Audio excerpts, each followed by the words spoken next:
Beef tallow on your face to full-body coffee scrubs, social media skincare trends have stirred their fair share of debate in this past year. They certainly have, but which ones actually work and what should you avoid if you're wanting a clean slate for 2026? Well, for more, we are joined by dermatologist Professor Dashan Sivaratnam.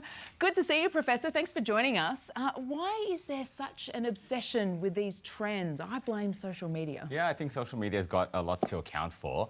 I think everyone's trying to build their following, and if you're putting your creams and your moisturizers on, that's not so interesting. So you need to have something a little bit novel, right? So the beef tallow, the Vaseline, coffee on your face, all of these have a sort of visually appealing component to them, and I think that's what pulls in followers. I only get coffee on my face when I actually miss my mouth.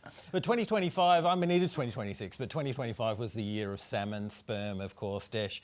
Of course. Is this something, I mean, you know, I'm a doctor, not a dermatologist, but is this something you'd actually recommend? So there's actually a little bit of evidence for this. So polynucleotides are harvested from the sperm, and then when they're injected into the skin, they increase cellular signaling, and that can help a little bit with things like collagen deposition and elastic fibers. So again, it's become popular because Jennifer Aniston, the Kardashians, they've all had it done, but there is actually a little bit of evidence for it. And you get that weird after effect, don't you, where you get the little bubbles Tiny underneath little your bumps, eyes? but they're just like mozzie bites, do you know what I mean? They'll settle down within a few hours, but that's another thing that's trending. All right, so they were big in 2025. What is looking big in 2026, Professor? There's things which we've been doing for a long time. So sunscreen's really important. I know it's been in the news a little bit, but sunscreen is really helpful in terms of preventing signs of aging, but also skin cancer, which is a particular scourge in Australia. Vitamin A or retinol, that's one of the best evidence-based things in terms of improving the quality of your skin. And one of the newer things is something called centella.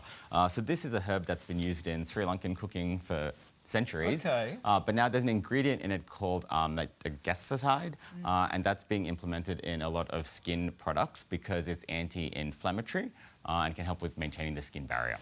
Asking for a friend, what about red light facials? Are they effective? Because they're like, those masks are very expensive. Yeah, they are very expensive. They have a little bit of evidence, but I think if you're going to spend that much money on a mask, there's probably better things out there to get what you're after. And what are your hit predictions, Desh, for this year? Is there anything that's going to come out of the woodwork and be the next salmon sperm? Well, I don't know about the next salmon sperm, but I think a lot of the things that are tried and true are generally the things that we should be applying. So things that have been studied in high-quality studies with hundreds of people, placebo-controlled, those are the things that we should be looking for. But how are we going to do those sort of studies? Because all you need is the Kardashians to use this on social media, and that is your randomised control study, isn't it? Yeah, that's exactly right. So people, I think, are always going to be getting their information from social media, but I think there are people out there who've done 12 years of studies to get to where they are. Maybe that's who you should be listening to instead of whoever came 7th on Love Island. But if we see Kim or Kendall in the next few months rubbing some of those coffee beans into their face, then everyone will probably follow, right? That's right. What are the benefits of caffeine on the skin?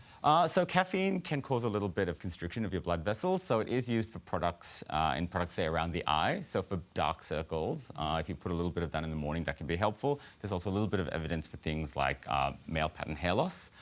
So there is a little bit of evidence for caffeine, but again, maybe don't be putting like raw coffee grounds on your face. Yes, do not get something that's been formulated and stable and studied. Well, it's actually nice to see the science behind all that, isn't it? Yes. Professor Desh Sivaratnam, thank you so much for joining us. Thanks for having me. Thanks, Professor. Well, your 8 a.m. news is just minutes away. We are live